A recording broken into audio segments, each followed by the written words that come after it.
आप सभी साधकों को हमारा नमस्कार।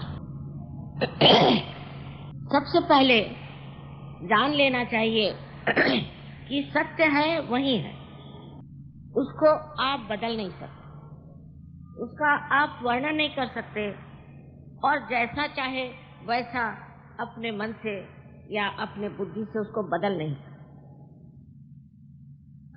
उसकी तोड़ मरोड़ नहीं सकते, वो अनंत है। और सबसे दुख की बात यह है कि इस मानवीय बुद्धि से आप उसे जान भी नहीं सकते। इस बात को आप पर मैं थोपना नहीं चाहती, किंतु एक बात समझ लेनी चाहिए कि अगर हमने एकमेव सत्य को जाना होता तो न हमारे में झगड़े होते, न लड़ाइयाँ होती, न प्रणालियाँ चलती, न बुद्धि की जो आज आपको एक तरह से बहुत ही ज्यादा गड़बड़ दिखाई दे रही है। यानी लोग समझ ही नहीं पा रहे, एक भ्रांति में घूम रहे हैं, वो नहीं होता। किंतु ऐसा हुआ है। आप जिसको देखिए वो बुद्धि के चौकोनी पिंजड़े में बंद, उसी से न जाने क्या दिमागी जमा खर्च निकालते रहता है। कोई लोग इसमें विश्वास करते हैं, कोई लोग उसमें विश्वास करते हैं, कोई लोग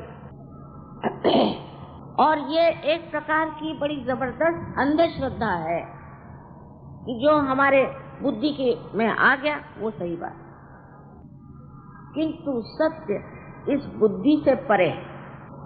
बुद्धि सीमित और वो असीम को नहीं जानती। इस बात में आपको विश्वास भी करना नहीं चाहिए, पर उसकी जो प्रतिक्रिया दिखाई देती है, जो चीज आज हम समाज में देख रहे हैं, उसे देखते हुए ये जरूर लगता है कि कुछ न कुछ हमारे अंदर कमी रह गई, और जिसके लिए साधु संतों ने बताया है कि आपको पहले अपने को जानना होगा। ईसा मसीह ने कहा है, नो थायसेल्फ। मोहम्मद साहब ने भी यही कहा। आज तक कोई ऐसा अवतरण, दृष्टा, प्रेषित, प्रॉफिट नहीं हुआ जिसने कहा हो कि पहले अपने को जानो। क्योंकि उन सब ने एक बात समझ ली थी कि मानव अभी एक थोड़ी सी कमी से प्लावित, कमी से तंग, और वो कमी ये है कि वो कहता है ये मेरा घर, ये मेरी बेटी, ये मेरा बेटा, ये मेरा देश, ये मेरा मेरा मेरा, लेकिन ये मैं कौन है उसको नहीं जानता। अब बात यह है कि इसके बारे में इस देश में, इस योग भूमि में अनेक बार न जाने कितने लोगों ने बताया कि अपने को जानना जरूरी, किंतु इस कार्य के लिए, इस प्रणाली के लिए नाथपंथी थे इस महान महाराष्ट्र, और उन्होंने एक परंपरा चलाई हुई थी कि एक गुरु जो हो वो एक ही को आत्म साक्षात्कार। यहाँ तक उत्तर हिंदुस्तान में राजा जनक के पास नचिकेता जब पहुंचे तो उन्होंने कहा, भाई तू मुझसे मेरा राज्य मान ले, आत्म साक्षात्कार मत मान, क्योंकि उसकी लियाकत नहीं तेरे पास, उसकी काबिलियत नहीं है। मैं तुझे आत्म साक्षात्कार दे के और क्या कर सकता हूँ, तू आगे बढ़ेगा ही नहीं। किंतु फिर देगी, उसकी बड़ी परीक्षा करके उसे आत्म साक्षात्कार दिया। और इस महाराष्ट्र में संत ज्ञानेश्वर जैसे एक महान कवि हो, उनके मुकाबले का कवि आध्यात्म में आपको ढूंढे से भी नहीं मिले। लेकिन उनको कौन पढ़ता है, उनको कौन जानना चाहता है? उन्होंने जो अमृतानुभव लिखा है वो पूर्णतया एक आत्म साक्षात्कारी के लिए एक काव्यमय आध्यात्म। उन्होंने अपने गुरु, उनके भाई ही उनके गुरु थे, उनसे इजाजत मांगी और कहा कि भाई सब आप मुझे ज्ञान दे चुके, किंतु अब एक और मुझे इजाजत दे दीजिए कि मैं अपनी जो कुछ भी गीता पर टीका स्वरूप ज्ञानेश्वरी लिख रहा हूं उसमें मैं लिख सकूं। सिर्फ लिखने की बात, मैं इस पे कुछ करूंगा नहीं कि किस तरह से आत्म साक्षात्कार घटित होता है। तो छठे अध्याय में उन्होंने साफ साफ लिख दिया कि कुंडलिनी के जागरण से ये कार्य होता है। वैसे आदि शंकराचार्य उससे पहले भी 14 वर्ष पहले मार्कंडेय स्वामी, इन्होंने सब ने लिखा था कुंडलिनी के बारे में, लेकिन संस्कृत।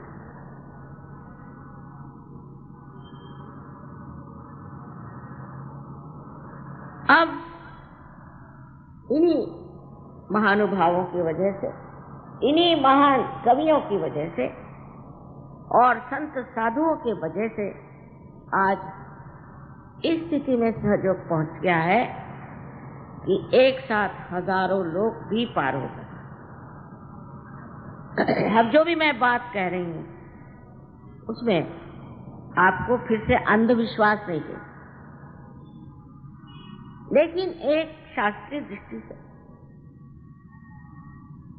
जिस तरह हर साइंटिस्ट अपना दिमाग खोल करके कोई सी भी विषय का विवेचन आदि और उसका फिर आविष्कार करता है, उसी प्रकार आपको भी अपना दिमाग खोलना चाहिए। ये कह देने से कि ये सब अंधश्रद्धा है या ये कहने से कि परमात्मा ही नहीं है, आप बिल्कुल अशास्त्रीय, आपने पता किया है, आपने जाना है, तो इस उत्क्रांति के, इस इवोल्यूशन का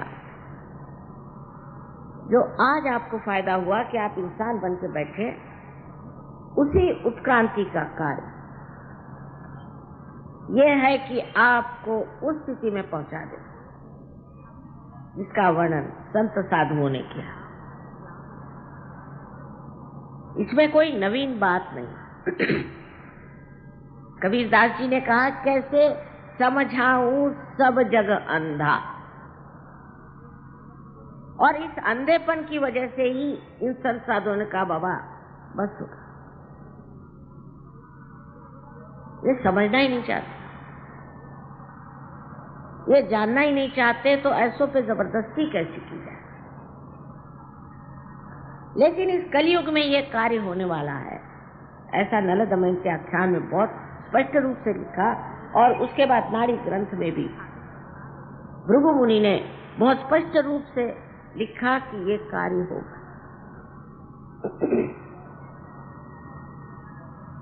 क्योंकि जैसे एक बीज अंकुर के और उसके बाद उसका पेड़ होता है, और जब समय आता है तो उसमें फूल खिलते हैं और फिर वही फलित होता है, इसी प्रकार आध्यात्म भी आज उसी स्थिति में आया हुआ है। लेकिन ये मूर्खों के लिए नहीं, मूढ़ों के लिए नहीं। मराठी में कहा है रामदास स्वामी ने, त्याला पाहिजे जातीचे, एड्या गबाळ्यांचे काम नोहे। सबको जागृति हो सकती है अगर वो हृदय से चाहते हैं कि हमारी जागृति हो जाए। लेकिन अगर कोई बड़े विदूषक अपने को समझे, मैं तो उनको विदूषक ही कहती, कि हम बड़े होशियार हैं और इस पर हम वाद विवाद करेंगे और झगड़ा करेंगे, ऐसों की कभी जन्म जन्मांतर तक भी कुंडलिनी जागृत नहीं हो। क्योंकि उनके पास सूक्ष्म बुद्धि ही नहीं कि समझें। आखिर ये जितने संत साधु बता गए, ये कोई झूठी बात है। सत्य दो है, जिसे आपको जानना है, वो भी अपने सेंट्रल नर्वस सिस्टम। जैसे कि आप इंसान हैं, आप बहुत सी बातें जानते हैं, वो एक जानवर नहीं जानता। किसी गंदी गली से आप जानवर को निकाल दो, वो निकल जाएगा, आप नहीं जा सकते। आप उससे बहुत उन्नत ऊंची हालत और हमसे संत साधु बहुत ऊंची हालत में है।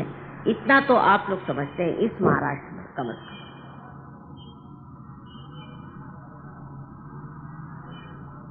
लेकिन उस उन्नत दशा में जाने के लिए हमें पहले समझ लेना चाहिए कि वो पूर्ण तरह से ज्ञान जानते। ज्ञान का मतलब बुद्धि का चक्कर नहीं कर, वही होता तो आजकल तो ऐसे हजारों घूमते हैं बुद्धि के चक्कर वाले, झगड़ा लगाने वाले, आफत करने वाले, परेशानी करने वाले, लेक्चर देने वाले 50।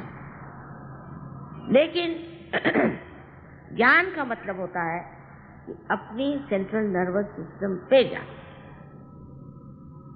अगर आपको गंदगी दिखाई दी तो एक इंसान जानता है सेंट्रल नर्वस सिस्टम। इसलिए मैं अंग्रेजी शब्द इस्तेमाल कर रही हूँ कि हिंदी मराठी में एक उसके जो भाषांतर है वो थोड़ा कठिन। वो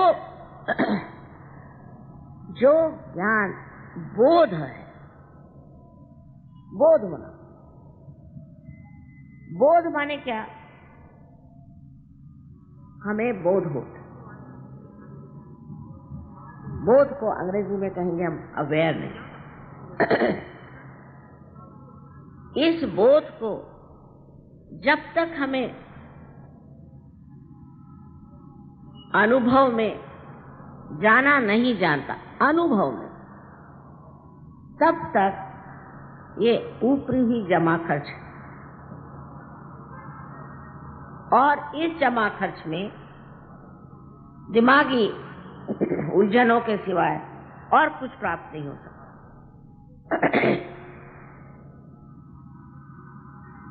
ये भी बात सही है कि आत्म साक्षात्कार की बात कोई भी गुरु घंटाल नहीं करता, कोई भी नहीं। दुनिया भर की चीज कि तुम ये करो, वो करो, गुरु को इतना रुपया दो, पैसा दो, ये सब चलता।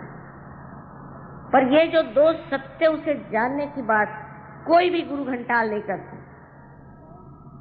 और आप नसीब समझिए कि अधिकतर प्रदेश चले गए।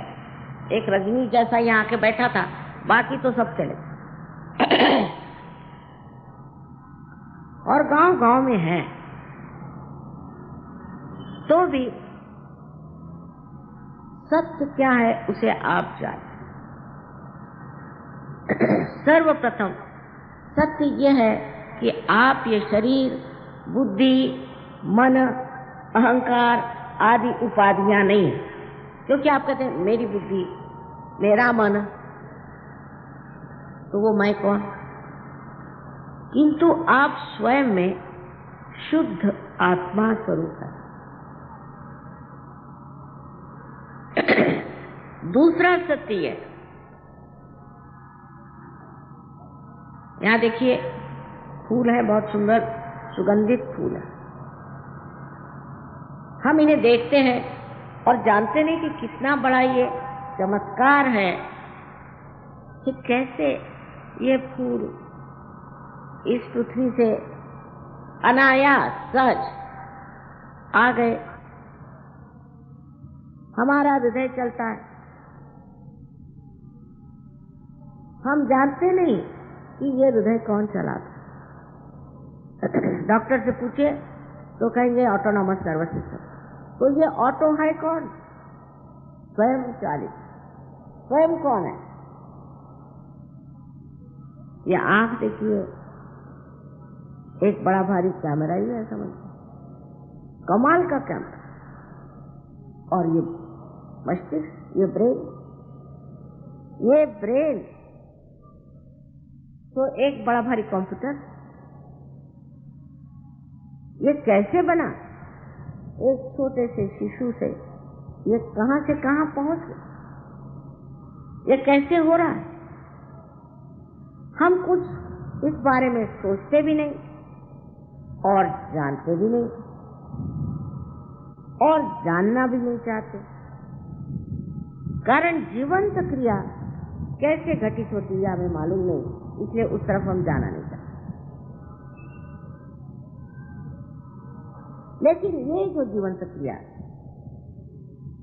हमारे अंदर हो रही है, बाहर हो रही है, उसको सोचना चाहिए कि इसके पीछे में कोई न कोई शक्ति है और उस शक्ति को हमारे यहाँ के ग्रंथों ने अनेक नाम दिए हैं। ब्रह्म चैतन्य का है, परम चैतन्य का है और पातंजलि ने इसे ऋतंभरा प्रज्ञा, बाइबल में इसे all pervading power of divine love, cool bridge of the Holi ghost का, कुरान में इसे रूह कहा गया। सब लोगों ने इसका वर्णन किया हुआ कि ऐसी एक बहुत ही सूक्ष्म शक्ति है जो ये कार्य करती है। उस सूक्ष्म शक्ति को अपने सेंट्रल नर्वस सिस्टम में प्राप्त करना ही योग है। उससे संबंध होना अपने जीव का यही योग। बाकी सर के बल खड़े होना, उससे कुंडलिनी नहीं जागृत होती। जीव को काट के पीछे डाल के खेचरी करने से कुंडलिनी जागृत नहीं होती। यहाँ तक कि कुछ भी करने से नहीं होता। सहज माने आपके साथ जो मैंने पैदा हुआ, ये योग का अधिकार हर इंसान को और हर एक को इसे प्राप्त करना चाहिए। अब जो भी हमने बात कही वो एक धारणा, हाइपोथेसिस से समझ लीजिए, पर इसकी अगर हम सिद्धता दे दें तब हर ईमानदार को इसे मानना पड़ेगा। क्योंकि इसी से आपका भला हो, आपकी शारीरिक, मानसिक, बौद्धिक जो कुछ भी समस्याएं हैं वो हल हो जाए। और इसके अलावा आपको आत्मा का आनंद प्राप्त। अब ये बात बिल्कुल सही है कि सहयोग में 3 डॉक्टर्स को MD दिल्ली में मिला। दिल्ली यूनिवर्सिटी ने 3 डॉक्टर्स को दिया, पर हमारे महाराष्ट्र में एक कहावत है, अति शहाणे जानते बैगरिका में।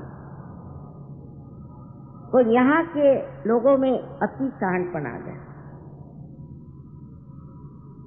वही जो कबीरदास ने कहा, पढ़ी पढ़ी पंडित मूर्ख भय, वो नहीं जाना चाहिए। इसलिए इस महाराष्ट्र में इतने सालों से मेहनत मैंने करी है, पर सबके ऊपर राजकारण छाया और कुछ सोचते ही। अब उनको ये डर पड़ गया है कि कहीं मैं न राजकारण में आ जाऊं तो मेरे भी पीछे लग गए। भाई मैं नहीं आने वाला, मेरे का दिमाग खराब। और इसीलिए इस महाराष्ट्र में सहयोग की प्रगति सबसे कम हुई। जहां पर बड़े बड़े संत साधुओं ने अपना खून सींचा, जहां पर श्री राम को भी पैर के जूते उतार करके सीता जी को भी नंगे पैर आना पड़ा, ऐसे इस महान भूमि में न जाने कैसे समाज कंटक लोग पैदा हुए हैं कि जो चीज को देखना ही नहीं चाहते और लोगों को इस प्रकाश से वंचित रखते हैं आपके वर्तमान पत्र।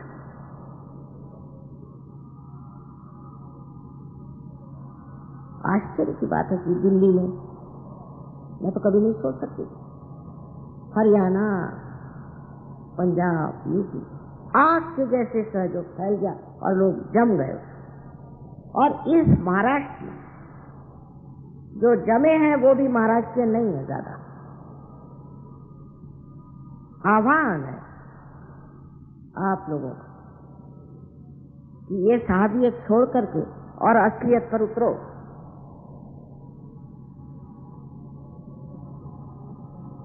जो कुछ भी इतने सालों से इस महाराष्ट्र में कहा गया, श्री रामदास स्वामी ने इस पर काफी लिखा है। पढ़ता कौन है उसे? उनसे पूछा गया कि कुंडलिनी का जागरण कितने समय में होता है? उन्होंने शब्द का तत्क्षण उसी क्षण होता है, किंतु उसको प्राप्त करने वाला भी चाहिए और देने वाला भी चाहिए।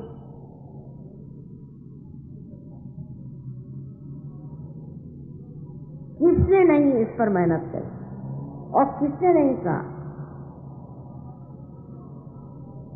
आज मुझे बहुत दुख के साथ कहना पड़ता है कि महाराष्ट्र में न जाने कौन सा ऐसा शाप बैठ गया है कि आध्यात्म की खोपड़ी में नहीं घुसता और ये समझ नहीं पाते कि इसे हमारी सारी दुर्दशा थी।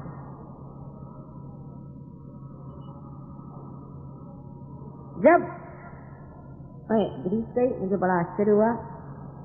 मैंने कहा कि ये जो त्रिकोणाकार अस्थि है जिसमें कुंडलिनी का वास, उसको तुम लोग सेक्रम बोन क्यों कहते हो? कहले of course it's a sacred bone.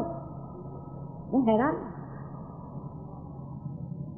और वो लोग यहाँ आकर के इस पर काफी विचार करके और वहाँ के म्यूजियम में सबसे बताते हैं कि इसके बारे में जानना है तो महाराष्ट्र में जाओ और नाथपंथियों की बात करते। ये सेक्रम बोन है, डॉक्टर इसे सेक्रम ही कहते। इसमें ये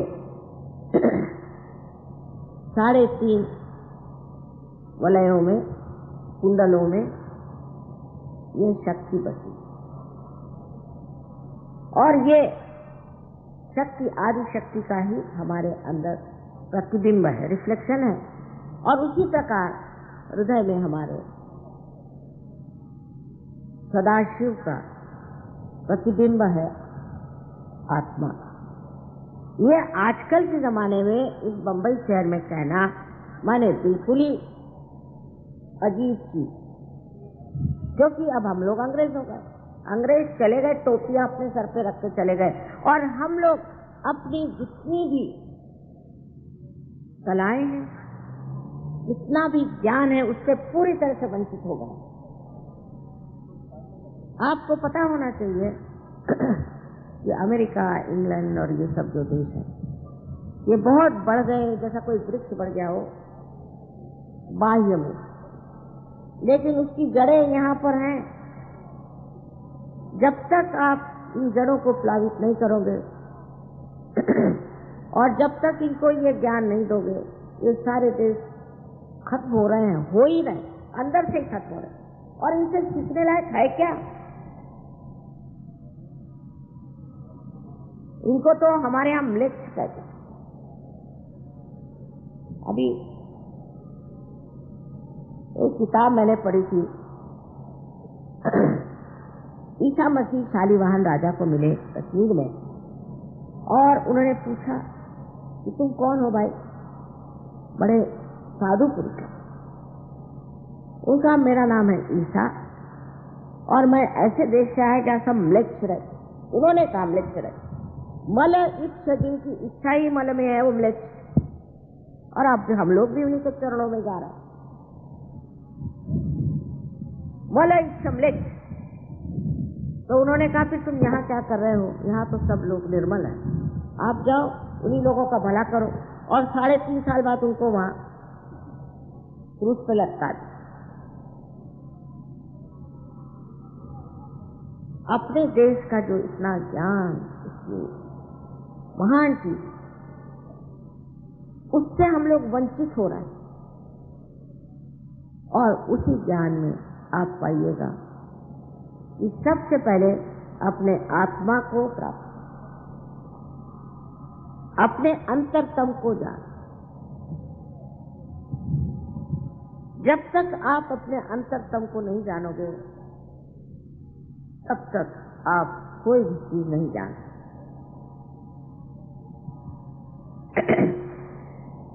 एक तरह से एक ये घटना है, कुंडलिनी का जागरण एक घटना है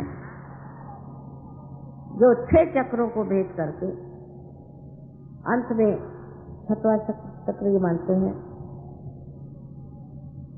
और इस सर्वव्यापी शक्ति को छू ले, उससे एकाकारिता प्राप्त होती है। तब ये सर्वव्यापी शक्ति, जिसमें हर एक चीज, जैसे कि ये ज्ञान का सागर, हम जानते हैं क्या, हमारे इस मस्तिष्क ब्रेन में से कितना हिस्सा हम जानते हैं।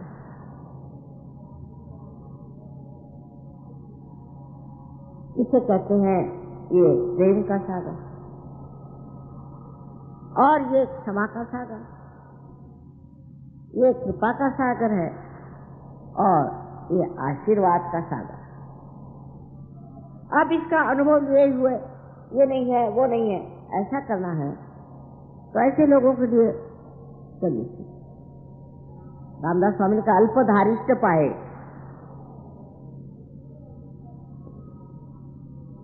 इसको अगर प्राप्त नहीं किया गया तो आप अधूरे रह गए। आपने पाया क्या? आपने मनुष्य जन्म लेकर के पाया क्या? यही ना 2-4 पैसे इकट्ठे कर लिए, पशुवत जीवन रहे और मर गए। और जब ये हो रहा है, आपका अपना है, आपके अंदर है, तो इसे क्यों न प्राप्त हो? ये शक्ति जो है, ये शुद्ध इच्छा की शक्ति। बाकी जितनी भी इच्छाएं हैं वो अशुद्ध है। जैसे कि पहले हुआ मेरे पास एक घर हो जाए, फिर हुआ मेरे पास मोटर हो जाए, फिर हो गया मेरे पास एक पत्नी हो जाए, फिर एक एरोप्लेन हो जाए, फिर फलाना हो जाए, ठिकाना हो जाए, फिर मैं मंत्री बन जाऊं, फिर मुख्यमंत्री बन जाऊं। ये तो इच्छाएं चलती रहे, और कोई भी इच्छा शुद्ध होती तो उसको प्राप्त करते आप खुश होते। इकोनॉमिक्स का भी एक बड़ा भारी सिद्धांत है, wants are not satiable in general। तो ये कौन सी ऐसी इच्छा है जो शुद्ध इच्छा है? आप जाने या न जाने, माने या न माने, ये इच्छा वो है जिसमें आप चाहते हैं कि आपकी एकाकारिता इस परम चैतन्य से हो।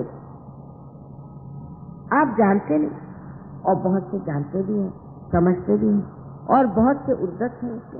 लेकिन कुछ लोग ऐसे भी हैं कि जो इसे प्राप्त करना ही चाहते हैं। अब ये जो शक्ति है, ये आपकी अपनी व्यक्तिगत माँ है, आप अपनी व्यक्तिगत माँ। ये सब आपके बारे में जानते हैं। जैसे कुछ आजकल वो टेप रिकॉर्ड करते हैं ना, ऐसा आपके बारे में इससे सब टेप रिकॉर्ड करते, वो जानती है आप क्या हैं, आपकी क्या विशेषताएं हैं, क्या गलतियां की, कैसे कैसे घूमे भटके, सब जानते। पर ये चाहती है कि आपको आपका पुनर्जन्म मिल जाए, और ये उसके लिए अत्यंत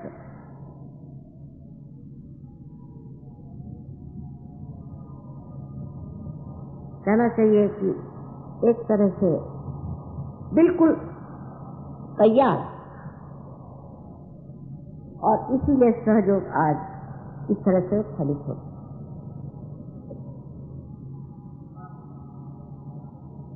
जब ये घटना हो, मैंने कहा 6 चक्रों से एक कुंडलिनी चलती। अब यहाँ पर रजनीश जैसे और भी आए थे बेवकूफ बनाने, तो वो जो 7वां चक्र है अपना, नीचे का जो पहला चक्र है मूलाधार, उससे श्री गणेश की स्थापना, जिसके लिए सेक्स और जितना भी शरीर से विसर्जित होता है सामान, उसके लिए ये चक्र कार्य करता है, उसी पे उतर आए। किसी भी शास्त्र में अगर बुद्ध को देखो तो उसने कहा सबसे पहले शील होना चाहिए। जिस इंसान में शील नहीं है, चरित्र नहीं, वो म्लेच्छ।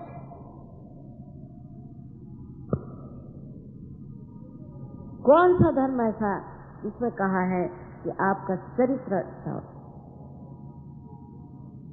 और इसीलिए मैंने देखा है कि कोई असल मुसलमान हो या असल हिंदू हो, असल ईसाई हो, असल, उसका शील बहुत अच्छा हो। नहीं तो हिंदू मुसलमान क्रिश्चियन कोई भी हो, जो चाहे सो पाप कर सकता है, उसको कोई रोक सकता है? तो इस तरह की जो चीजें गलत सलत, जिससे कि मनुष्य की जो गिरावट है उसको बढ़ाना और उसको बिल्कुल ही रसातल को पहुंचा देने की जो क्रिया होती है, उसको इस महाराष्ट्र में जगह मिलनी थी और मान्यता यही मिलनी थी।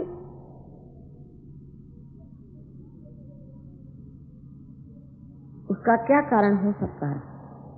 एक ही मैं कहूं कि इस महान पवित्र भूमि पर आक्रमण है। ये एक आक्रमण है नेगेटिविटी का और इस अंधकार का, और मेरे ख्याल से इस तरह के गंदे विचारों से आप समझ लीजिए कि एक चीज हटा देगी आपकी, वो है कुंडली। अब आप जानते हैं कि सहयोग 60 देशों में फैला, और जिनको हम लोग म्लेच्छ कहते थे वो हमसे बेहतर हो गए, उन्नत हो गए, कहां से कहां पहुंच गए। उनकी आंखें निर्मल हो गई, शुद्धता आ गई उनके चरित्र में, देवदूतों जैसे हो गए इस कुंडलिनी से ही, क्योंकि इसने सबको बिल्कुल स्वच्छ कर।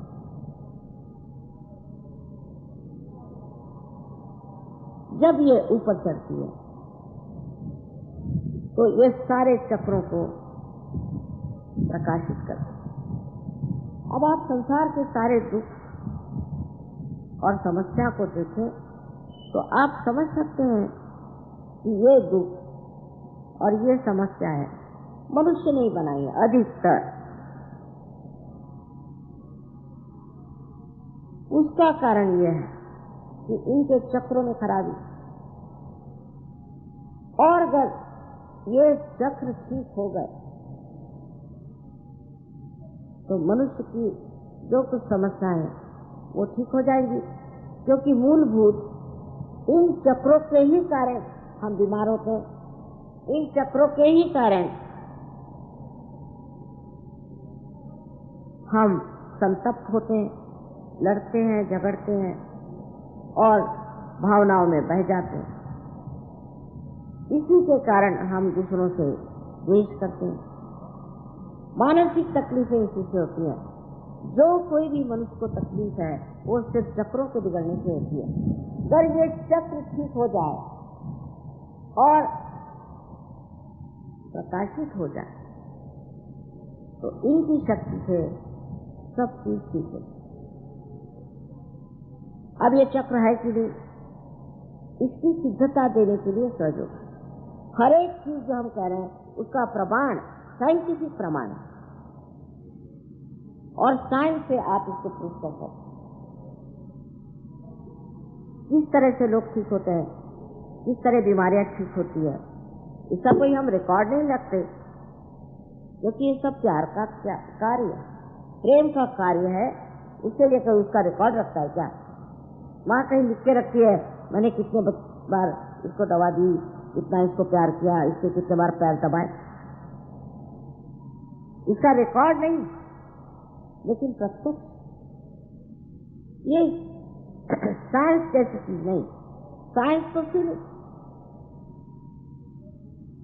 आज एक उन्होंने बात कही कि ये सत्य प्राप्त, ठीक, कल उसी को बदल देंगे, तीसरा आइंस्टीन आ गए उसको बदल देंगे, आइंस्टीन को भी बदलने वाले आ जाए, पर जो परमात्मा के नियम है, उनके जो कायदे कानून है और इस परम चैतन्य की जो परिस्थिति कभी नहीं बदल, कभी नहीं बदल, क्योंकि आनंद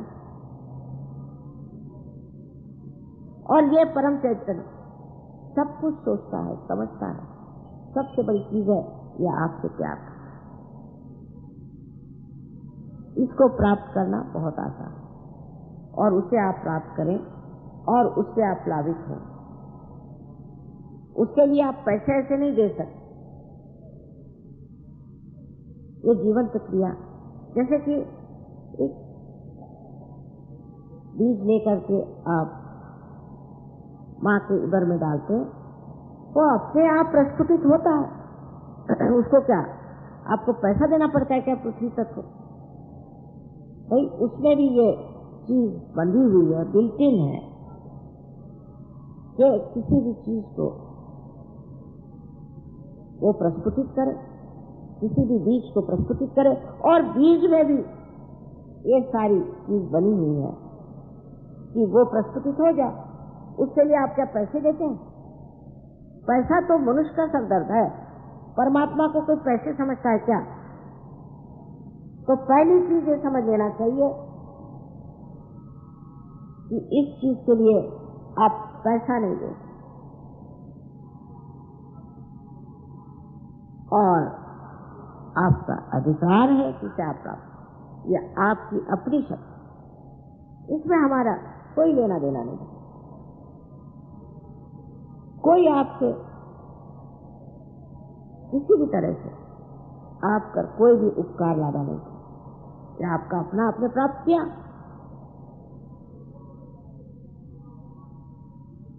आपकी अपनी शक्ति थी, समय आ गया, आप फूलों जैसे बह रहे थे, आप फलित हो गए, इसमें किसका लेना देना लगेगा? ये तो सब प्रकृति ने पहले ही बना रखा है कि इस समय में ऐसे होने वाला, तो हो रहा है।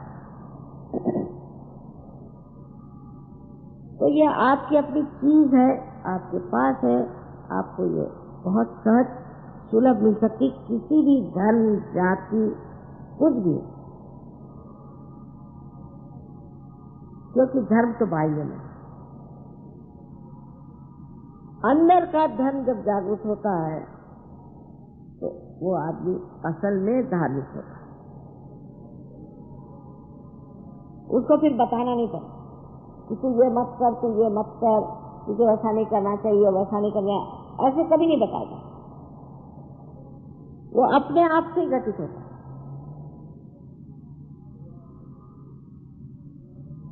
हमारे शिवाजी महाराज जैसे आत्म साक्षात्कारी हो गए, ऐसा राजा कहीं हुआ नहीं जो यहां हो चुका। और उनके हर एक लक्षण में यही दिखाई देता था कि बहुत ही धार्मिक। ईसा मसीह जो कि एक वेश्या के सामने खड़े हो गए, उनका क्या वेश्या से संबंध कि जो कोई पत्थर मारना चाहता है इसको, वो मुझे मारे, पर वही पत्थर मार सकता है जिसे कोई पाप नहीं किया हो। ये हिम्मत कहां से आई? ये आत्मा के प्रकाश से, आत्मा की शक्ति। जिस देश में मराठा मावड़े रहते थे, वो आजकल सब बाजार बुंगे रहने लगे, तो क्या करें? पर जब ये शक्ति जागृत होगी तो आप अपने से आश्चर्य करेंगे कि ये क्या हो गया, मुझे तो सब होता ही नहीं था, एक तो आप ही में ये शक्ति आ जाएगी कि आप दूसरों की कुंडलिनी जागरूक करें। तबीयत तंदुरुस्ती अच्छी हो गई, सब हो गया। और एक आत्मा के प्रकाश में आपका चित्त स्वयं ही कार्यान्वित होगा। माने जिससे आप चित्त डालें उससे कार्य हो जाएगा, जिसके और आप देखिए उससे कार्य हो जाएगा। सच बात है, विश्वास नहीं होता। ये तो ऐसा ही है, किसी छोटे से देहात में आप एक टेलीविजन ले जाओ और लोगों से कहे कि डब्बे में आप फिल्म विल्म सब देख सकते हैं, तो कहें इस डब्बे में कभी हो ही नहीं सकता। आप लोग भी अपने को ऐसा ही डब्बा समझे। आप लोग डब्बा उब्बा नहीं, आप में अभी तक आत्मा का प्रकाश नहीं आया, इसलिए अपना गौरव आपने देखा। सबसे पहले तो कुंडलिनी के जागरण से निर्विचार समाधि प्राप्त हो। विचार उठना गिरना पागलों जैसे आजकल हम लोग विचारों पे दौड़ रहे हैं। और जब कुंडलिनी का जागरण होता है, ये विचार भी हमको या तो भूतकाल से आते हैं या भविष्य से आते हैं।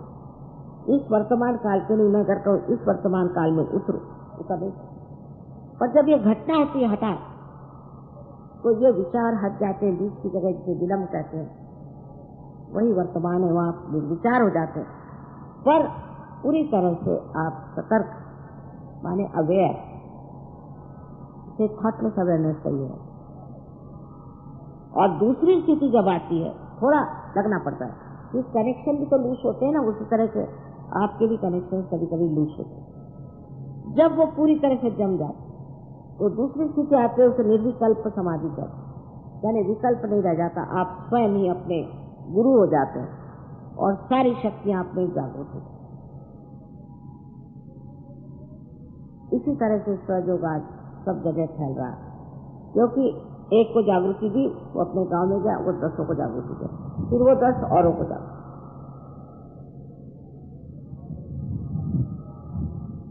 उस वक्त आप निर्विचार में आ गए तो आपने अपने शांति का स्थान पा दिया। अंदर से आप शांत, बिल्कुल पूर्णतः शांत। जैसे कि पानी में आप खड़े हैं तो आपको पानी से डर लग रहा है कि आप डूब जाए, उसकी लहरों को देख के आप चिंतित हो जाते हैं। पर अगर किसी तरह से भी आप अगर बोट में आ जाए तो आप देख रहे हैं, उसको मजा आ रहा है।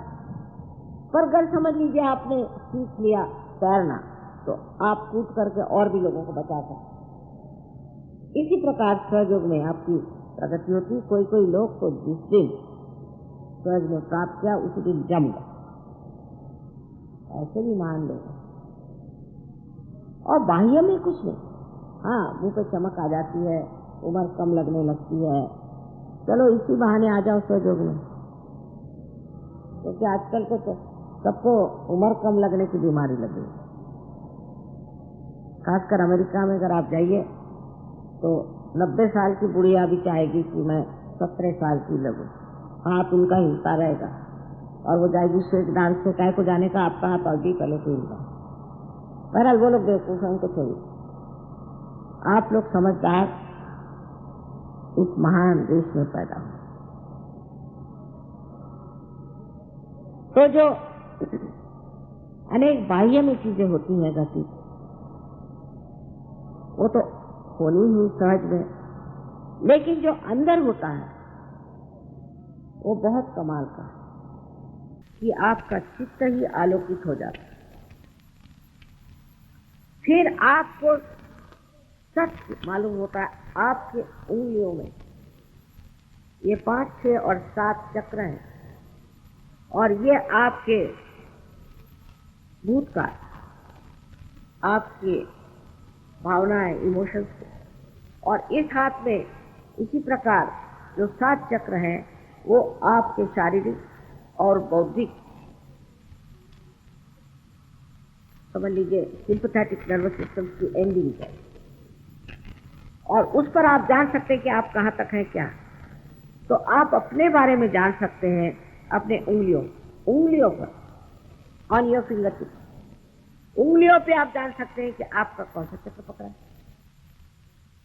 और आप जान भी सकते हैं कि दूसरे का चक्र किसका, यहां बैठे बैठे किसका क्या पकड़ा है, क्योंकि अब आपका जो नया आया, जिसे हम कलेक्टिव कॉन्शियसनेस कहते हैं, सामूहिक चेतना कहते हैं, उसकी जागृति हो जाए। आप बैठे बैठे यहां बता सकते हैं इसका चक्र पकड़ा, उसका वो चक्र पकड़ा। अगर आप अपने चक्र ठीक करना सीख जाए और उसके बाद दूसरों के भी चक्र ठीक करना सीख जाए, हो गया। इससे ज्यादा कुछ करने की जरूरत है। और इस कदर प्रचंड शक्तियां अपने अंदर हैं, वो सब उद्बोधित होती हैं, डायनामिक्स अपने जो है दिखाई देते। हमने देखे हैं लोग एक रात्रि में बड़े कवि हो गए, कोई म्यूजिशियन हो गए, तो कोई सितारिया हो गए, तो कोई सरोदिया हो गए। आज जो बहुत से मशहूर लोग हैं, अधिकतर वो सब कर देते, चाहे वो मुसलमान हो चाहे हिंदू, कलाकार हो गए।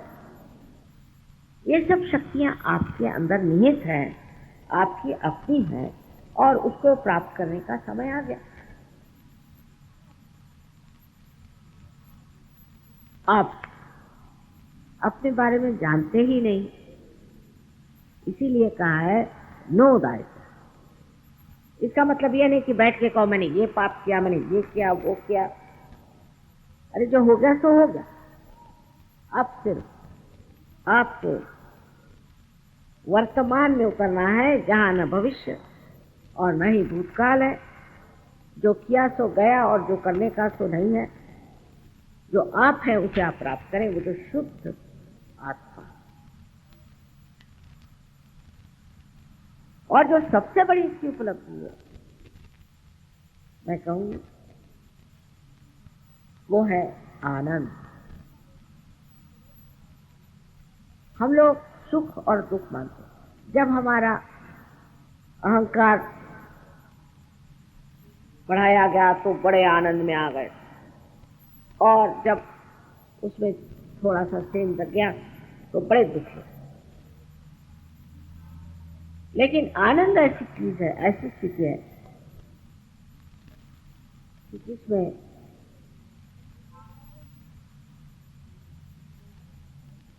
आप सुख और दुख दोनों को ही देख सकते, अपने को ही अपने से अलग हटकर देख सकते, क्योंकि आप साक्षी स्वरूप हो और आप हमेशा आनंद में, न कोई चिंता न कोई परेशानी। क्योंकि आपको आश्चर्य होता है कि किस तरह से आपके जो प्रश्न हैं वो हल हो जाते हैं। आशीर्वाद का जो अनुभव आपको आता है तो आप आश्चर्यचकित हो जाते हैं, ये कैसे संभव है, हमें ये आशीर्वाद कैसे मिला। हर कदम पर लगता है कि जैसे कोई हाथ पकड़ के आपको चला रहा है। और इस आशीर्वादों ने, लोगों ने तो इतनी कमाल की कि जब मेरे पास चिट्ठियां भेजने लग गए तो मैंने किसी से कहा भाई इसको संकलित करो। 1 महीने में उनके सर तक वो पहुंच गए। मैं चले माँ अब मैं क्या लिखूं, मैं कोई छोड़ो, मेरे पास टाइम नहीं पढ़ने। सुन, सो इन आशीर्वादों को आप सहज में प्राप्त करते हैं, और जब इसे आप सहज में प्राप्त करते हैं तब आपको फिर श्रद्धा हो जाती, विश्वास है कि परम चैतन्य है, परमात्मा की शक्ति है, और हम उसके दरबार में जाके बैठे। अब किसकी मजाल जो हमें सताए या तंग। वो दिन गए जब संत साधुओं को लोगों ने सताया था। आप सता के नहीं देख लें, सता के उसके फल भोगने पर। ऐसा ये परम चैतन्य जबरदस्त। किसी ने मुझसे सवाल किया कि माँ ये लातूर में भूकंप कैसे हो गया। पूना में 3 बार गणपति के उत्सव में मैंने कहा जाके देख। अब हम गणपति रखे हुए हैं, गणपति को नमस्कार किया, ये क्या वो क्या, कनेक्शन कुछ नहीं होते। और बहुत से लोग गणपति को भी नहीं मानते, वो तो कहते ये क्या हाथी को आप मानते हैं, बड़े अक्लमंद है ना। लेकिन ये बड़ा जाज्वल्यवान गणपति, ऐसे तो बच्चा ही है पर बिगड़ता है तो इसका कोई ठिकाना है। और वहां मैंने देखा कि शराब पी के, अपने महाराष्ट्र में तो इतनी शराब है कि इतनी सारे हिंदुस्तान में कहीं सभी पीते हैं शराब, बड़ों से लेकर छोटे तक, पर गांव गांव में खटमल के जैसे मरते हैं शराब।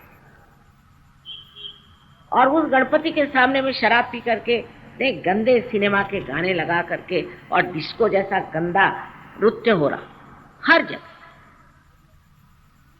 तब 3 बार पुणे में मैंने इसी तरह की मीटिंग में कहा था बच के रहो, और मैंने साफ कहा था कि भूकंप होगा, क्योंकि पृथ्वी का ये तत्व है ऑक्सीजन। और यही हुआ लातूर में, हमारा भी सेंटर में, आज तक लातूर नहीं गए। सेंटर वाले बता रहे थे कि रात को लौट के आए बहुत सारे लोग विसर्जित करके और खूब शराब पी करके और वहां गंदे गंदे डांस करने लगे, और सारे के सारे। अब उसमें बहुत से सीधे साधे लोग भी दबड़ गए। हमारे सेंटर के आसपास भूकंप आके एक भी सहयोगी के घर में इतनी सी दरार भी नहीं पड़ी।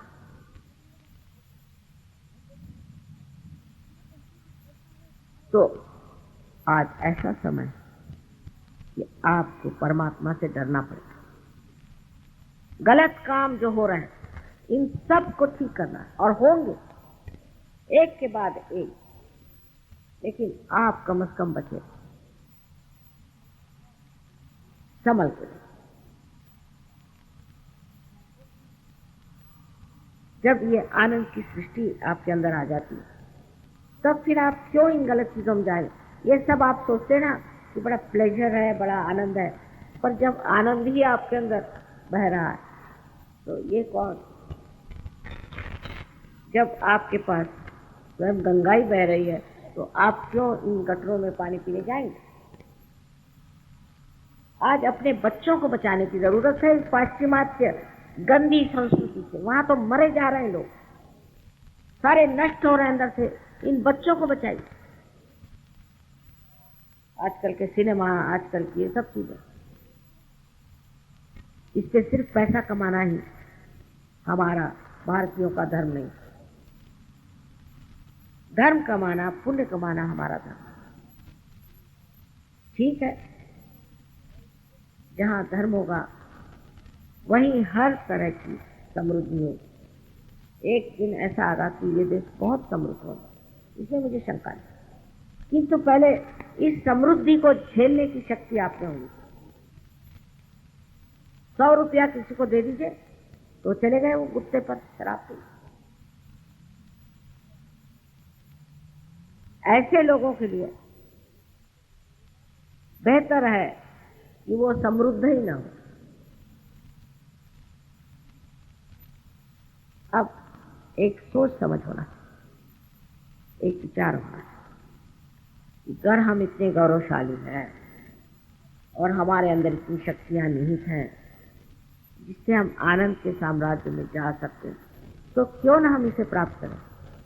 अब आप यहाँ हजारों लोग आए, बड़ी खुशी की बात, लेकिन इसमें से जमेंगे कितने ये कहना कठिन। ये कहना बहुत कठिन। वही ईसा मसीह की फिर मुझे मिसाल याद आती कि कुछ तो बीज पड़ गए पथरीली जमीन और कुछ पड़ गए गीली जमीन पर, लेकिन अंकुरित होने पर वहीं सड़ के खत्म। लेकिन कुछ ऐसे जो ऐसे जमीन पर पड़ गए कि उनसे महान वृक्ष खड़े हो। इस महाराष्ट्र से मुझे बहुत आशा है, और मैं चाहती हूँ कि आप में से एक एक इंसान एक महान वृक्ष हो जाए और हर तरह से इस महाराष्ट्र की सच्चे श्यामला भूमि सुशोभित है। उसके लिए मुझे जो कुछ भी करना चाहे मैं कर सकती हूँ। हर तरह की मैं आपकी मदद कर सकता हूं, लेकिन आप में भी प्रण होना। ये मराठे गए कहां जिनका बाणा था एक जमाने में, पता नहीं इन लोगों को क्या होगा। शराब पी करके शिवाजी महाराज ने अपने लड़के को जेल में डाल दिया जो शराब पीता। अब इसमें से कितने लोगों को क्या कहा जाए। सारे दुनिया का रंग बदल जाएगा ऐसा दिखाई देता है। रशिया में एक एक गांव में 21-22 हजार सहयोगी बैठे हैं, और तो कभी भगवान जाना भी नहीं क्या चीज। और कमाल है क्या सहयोग, तबीयत खुश हो जाए। माने क्या है, यहां से धर्म उठ के वहां चला गया कि क्या पता नहीं। और हम जो इतना कुछ जानते हैं पूरी तरह से अनजान, क्योंकि हमारे आदर्श बदल गए। कहां शिवाजी महाराज और कहां आजकल के लोग पैसे खाओ जिनको किसी की परवाह नहीं। सहयोग में प्राप्त जो लोग हैं बहुत भाग्यशाली, और ये समय आ गया है इसे आप लोग प्राप्त करें, इसका अनुभव लें, आनंद उठाएं, और ऐसा एक महान समाज संसार में खड़ा हो गया है, और आप लोग भी उसमें शामिल हैं। सारे संसार में आपके रिश्तेदार बैठे हैं। यहाँ पर रविंद्र बाबू ने एक बहुत सुंदर कविता लिखी थी कि भारत के इस किनारे पे सब देश के लोग आएंगे क्योंकि माँ जागरूक हो गई। और वाकई में इतने देशों से लोग आते हैं, कभी झगड़ा मैंने सुना नहीं, कभी मारपीट मैंने सुनी नहीं, कभी गाली गलौज मैंने सुनी नहीं। हाँ, कभी कभी आपस में थोड़ा मजाक जरूर कर लेते हैं, एक दूसरे की टांगे जरूर खींचते थे, बस। ये सब घटित होना का आश्चर्यकारक है। आशा है आप लोगों में से सब लोग सामूहिक कार्य में आए, क्योंकि सहयोग एक सामूहिक कार्य। अगर हमारा एक नाखून कट जाए तो वो बढ़ नहीं सकता। अगर आप कहेंगे कि मैं घर में माँ सब करता हूं, उससे नहीं होता। सामूहिकता में आनी पड़ती। जो लोग सामूहिकता में आते हैं वही लोग उत्तम सहयोगी होते। आशा है मुझे आप लोग मेरी बातों का बुरा नहीं माने। मैं माँ हूं, और एक ही आंतरिक इच्छा मेरे अंदर है कि जो कुछ भी शक्तियां मेरे अंदर है आप सबके अंदर आ जाए, और आप सब एक आदर्श भारतीय बनके और सारे संसार का रक्षण कर सकते, सारे संसार के अगुवा बन सकते हैं। सारी दुनिया आपके चरणों में आ सकती है। आप जानते नहीं कि जमीन पे आप बैठे हुए हैं। जब फॉरेन से सहयोगी आते हैं यहाँ एयरपोर्ट पर, इस जमीन को चूमते हैं, और उसी जमीन पर आज बैठे हुए हैं आप। आपको आत्म साक्षात्कार अवश्य प्राप्त।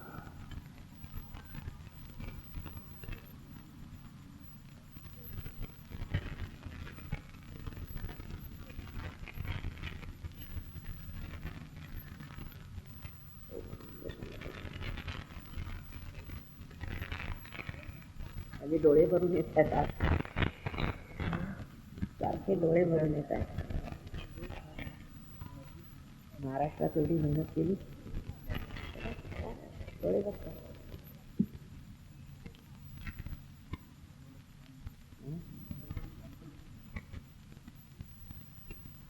सगळ्यांनी बसून घ्यावं प्लीज, प्लीज बसा, बसून घ्या। बसल्याच्या नाही होणार, कुठे बसले तरी पोचलेले। येऊन पुढे बसा, इकडे जागा आहे, बसून घ्या। फक्त बसायला पाहिजे। कोई हिमालय में जाने की जरूरत नहीं, सर के बल खड़े होने की जरूरत नहीं, सिर्फ इस जमीन पर बैठ जाइए। और जो लोग कुर्सी बैठे वो भी ठीक है, कुर्सी पे भी हो जाए।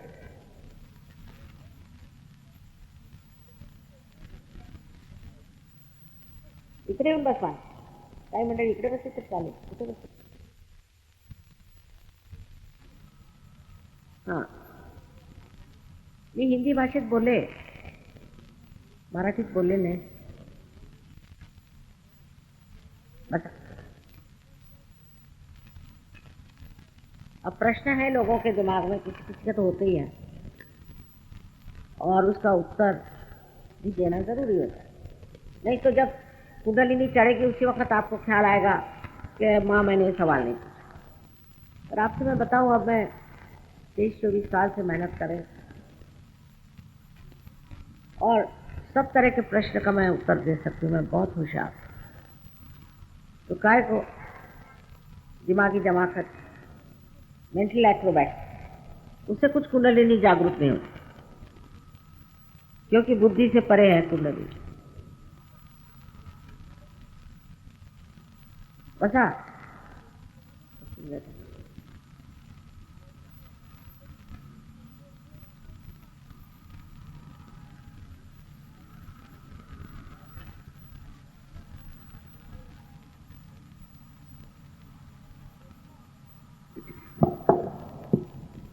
अब मैंने पहले कहा कि आपको ये इच्छा होनी चाहिए कि हमें आत्म साक्षात्कार हो. ये आपको इच्छा हो, कोई जबरदस्ती नहीं कर सकता, क्योंकि आपको स्वतंत्रता है और आपकी स्वतंत्रता को हम मानते हैं, उसकी इज्जत करते हैं. इसलिए कोई जबरदस्ती आप पर नहीं करता, बिल्कुल हो ही नहीं. आपको हृदय से मांगना चाहिए कि हमारी आप मां कुंडलिनी जागरूक करो, क्योंकि ये शुद्ध इच्छा. इसमें दो ही बातें हैं. एक तो हमारे यहाँ किसी तरह से भी आदमी अपने दोषों पे उतारा जाता है. कोई कहेंगे तू बड़ा पापी है, तो एक गाय दे दे तो ठीक हो जाएगा पाप से. कोई कहेंगे कि तूने ये खराबी की बचपन से. और इसलिए हम लोग हमेशा सोचते हैं कि हम दोषी और अपने को माफ नहीं कर पाते.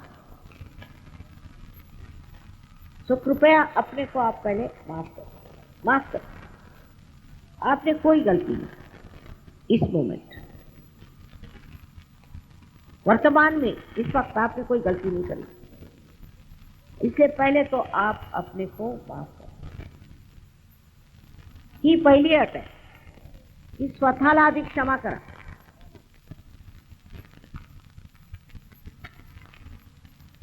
कोणत्याही गुरु घंटाळाकडे गेला असाल तरी सगळं क्षमनीय. क्षमा करा.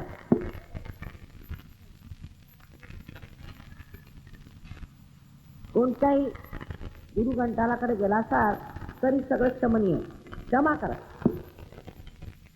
क्योंकि ये चारों तरफ फैली सृष्टि, मैंने आपको कही, परम चैतन्य की ये क्षमा का सागर. इसे इस वक्त आप कृपया अपने को तो क्षमा करो.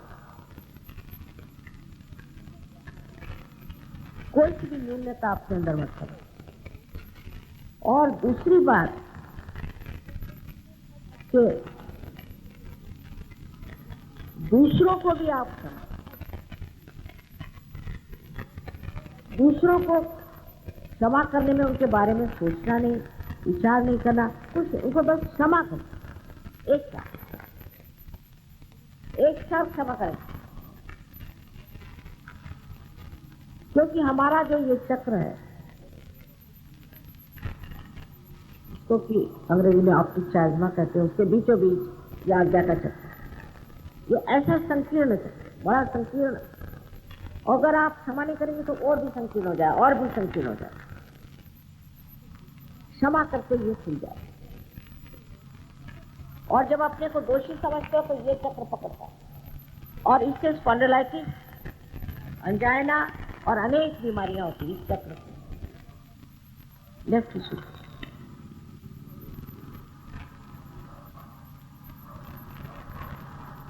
और एक बात और भी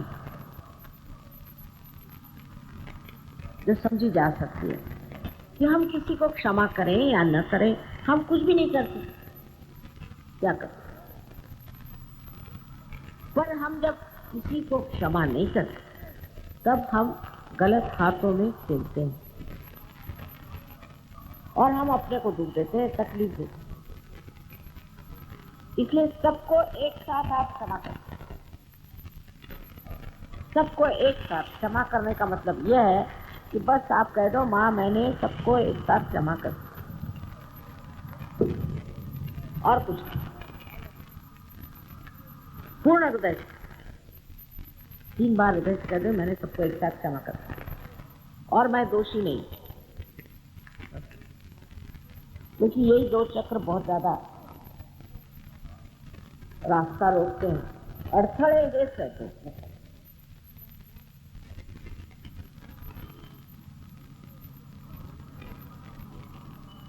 तो जो लोग जमीन पर बैठे हैं वो भी चप्पल जूते उतार गए, और जो ऊपर बैठे हैं वो भी चप्पल जूते उतार।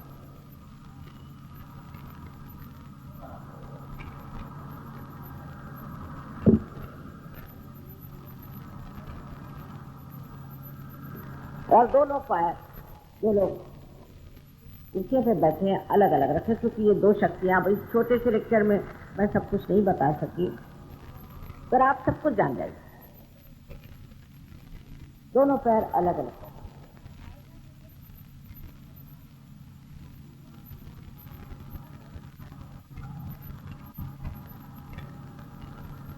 एक अच्छा है कि हवा चलना बंद हो गई, नहीं तो लोग उसी पे शक करने लग जाते।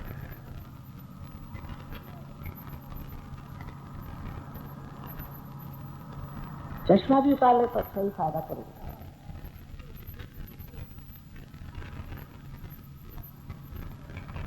अब अपना लेफ्ट हैंड मेरी ओर, दावा हाथ माझ्या और सर झुका, और इस राइट हैंड से यहां देखिए सर में जो तालू है ना, अपने बचपन में जो बहुत ही नरम हड्डी होती है तालू, उस पर अधांतरी ऊपर गर्दन झुका के देखिए कि अपने ही सर से कुछ ठंडी हवा आ रही है या गर्म भी आ रही होगी। अगर आपने माफ नहीं किया तो गर्म हवा भी आ सकती है, ये माफ करिए। थोड़े दूर से देखिए, किसी को तो बहुत दूर तक आती है, किसी को नजदीक आती है, और गर्म भी आए तो कोई हर्ज नहीं।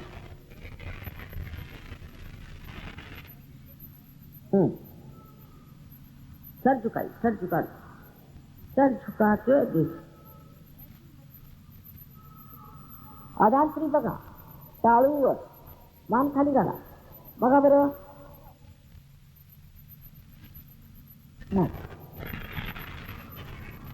अब राइट है मेरे और गर्दन झुका कर, और फिर से लेफ्ट हैंड थोड़ा हाथ घुमाना पड़ता है तालू स्थान से, जिसे ब्रह्मरंध्र कहते हैं। कुंडलिनी की ठंडी हवा आती, कभी कभी गर्म हो जाती, गर्म भी आती। इसको आदि शंकराचार्य ने सलीलम सलीलम का।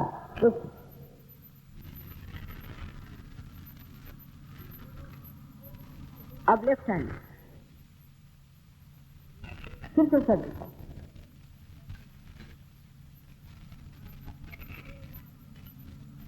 फिर से सर झुका के राइट हैंड से।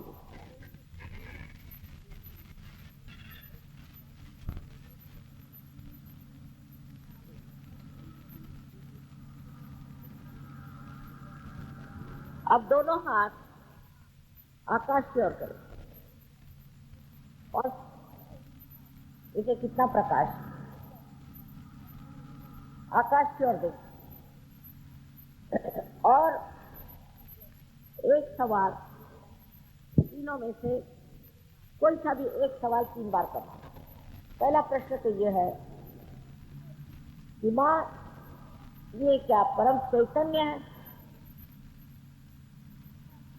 दूसरा सवाल, क्या माँ ये परमात्मा की प्रेम शक्ति है? और तीसरा सवाल, क्या माँ ये रूह है?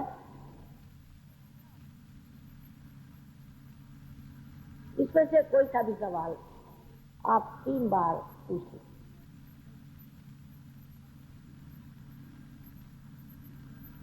अब हाथ नीचे कर, चष्मा पहन ले, दोनों हात में रहो.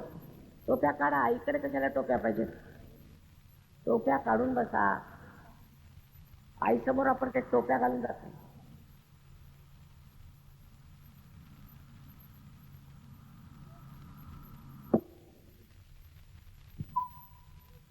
अब दोनों हाथ में लो.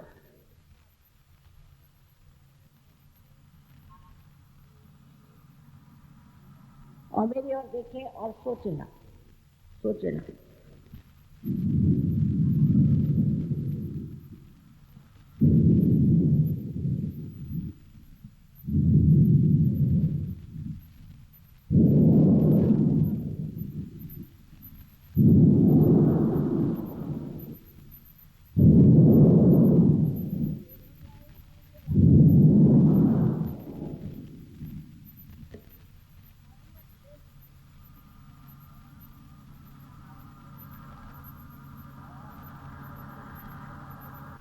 अब जिन लोगों के हाथ में, उंगलियों में या सर से ठंडी या गर्म हवा आई हो, वो सब दोनों हाथ ऊपर कर. वाह, सब लोग हो गए. वाह, करीबन सभी लोग हो गए.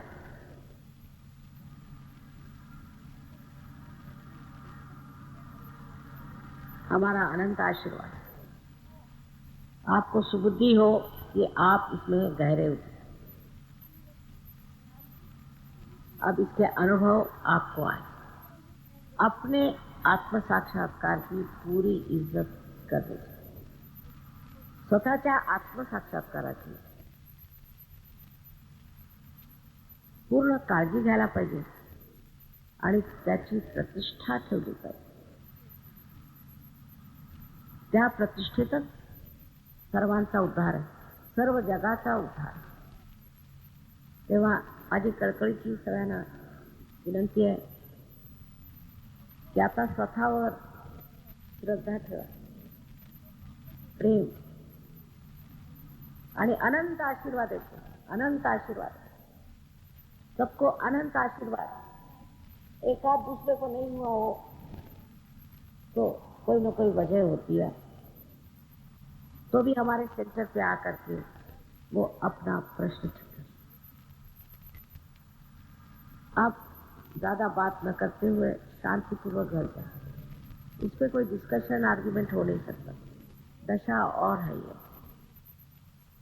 और सेंटर पे आने पर आपको ये लोग पूरी तरह से समझा दें. उस पर एक ही बात मुझे कहनी है कि हम लोग पैसा ऐसा लेते नहीं, तो हमारे सेंटर ऐसे ही सादे सरल होते हैं. लेकिन मस्जिद में जैसे सब लोग एक साथ हैं, कोई राजा हो या गरीब हो, कोई, इसी प्रकार आपको भी अपना अहंकार छोड़ के आना चाहिए और अपनी पूरी प्रगति कर. मैं तो हर साल आती हूँ बम्बई और फिर से मैं आऊंगी. कल हमारे ने एक बड़ा अच्छा प्रोग्राम आयोजित किया है जिसके बारे में संचालक बताएंगे. आप सबको उसमें निमंत्रण है. ये लोग हैं सूफी धर्म के, जो कि निजामुद्दीन का औलिया आप जानते होंगे, चिश्ती के, और उसके अलावा सभी संत साधुओं का गान करते हैं. सहयोग में आ गए. टर्की में बहुत सारे सूफी लोग भी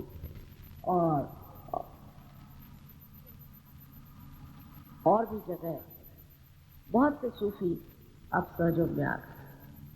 अल्जीरिया में, ट्यूनीसिया में, इजिप्ट में, और इन सूफियों ने जिस हृदय के साथ गाने गाए हैं, आपकी तबीयत खुश हो जाएगी। तो आप सबको मेरा निमंत्रण है।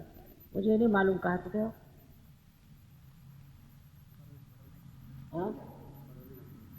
परळला कुठे? सांगा, मलाच माहित नाही परळ कुठे. जवळ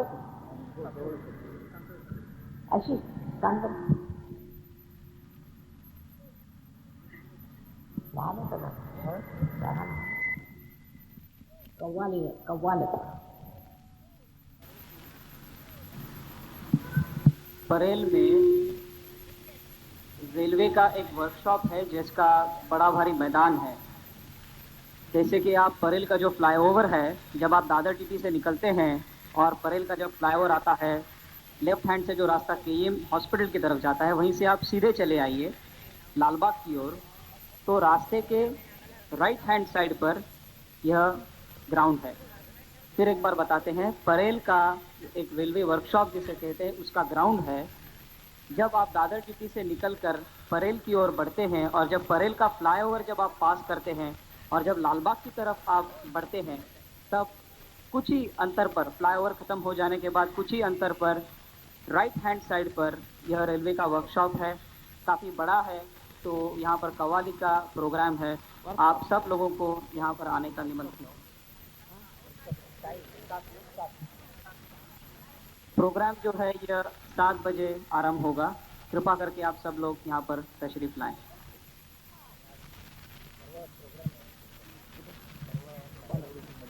हाँ, पुढे ऐका, आणखी एक क्षण साने गुरु फॉलो अप कुठे?